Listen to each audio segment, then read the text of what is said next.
بسم اللہ الرحمن الرحیم۔ السلام علیکم۔ گجرات بھارت کے حکمران احمد شاہ نے اپنی زندگی میں بے شمار نشیب و فراز دیکھے تھے، مگر ایک ایسا سنگین وقت بھی آیا کہ اس کی راتوں کی نیندیں حرام ہو گئیں۔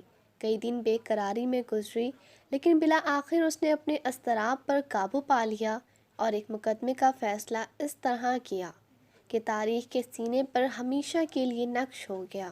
واقعہ کچھ یوں تھا کہ احمد شاہ کے داماد نے جوانی، دولت اور اقتدار کے نشے میں ایک غریب اور بے قصور شخص کو قتل کر دیا۔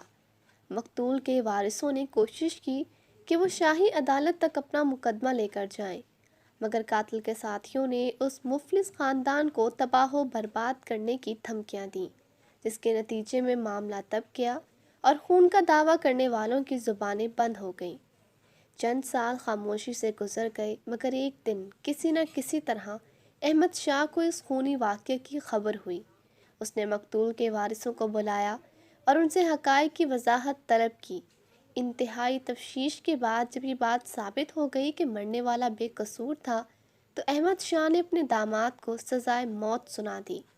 اگرچہ کہ فیصلہ کرتے وقت اسے کئی بار جذباتی صورتحال سے دوچار ہونا پڑا، لیکن وہ انصاف کی آبرو بچانے میں کامیاب ہو گیا۔ بیوی نے کہا کہ بیٹی بیوہ ہو جائے گی۔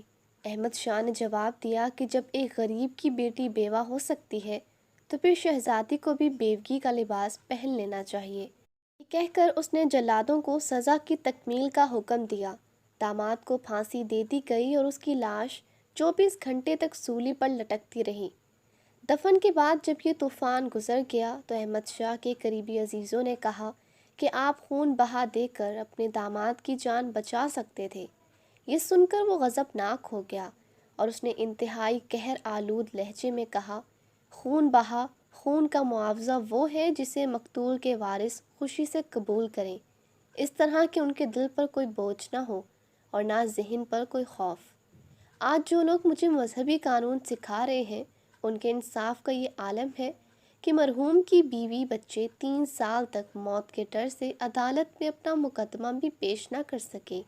اب میں اس حالت میں مقتول کے وارثوں سے خون بہا قبول کرنے کی درخواست کرتا کہ روبِ شاہی سے ان کے جسم کانپ رہے ہوتے اور روحوں پر لرزہ طاری ہوتا، یہ مزاج شریعت نہیں ہے۔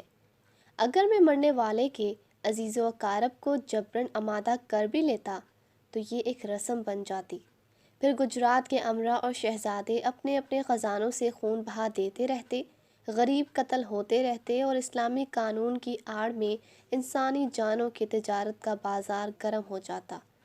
مہاراجہ کشمیر کے دربار میں ایک فقیر لنگوٹی پہنے آیا اور 1 روپے کا سوال کیا۔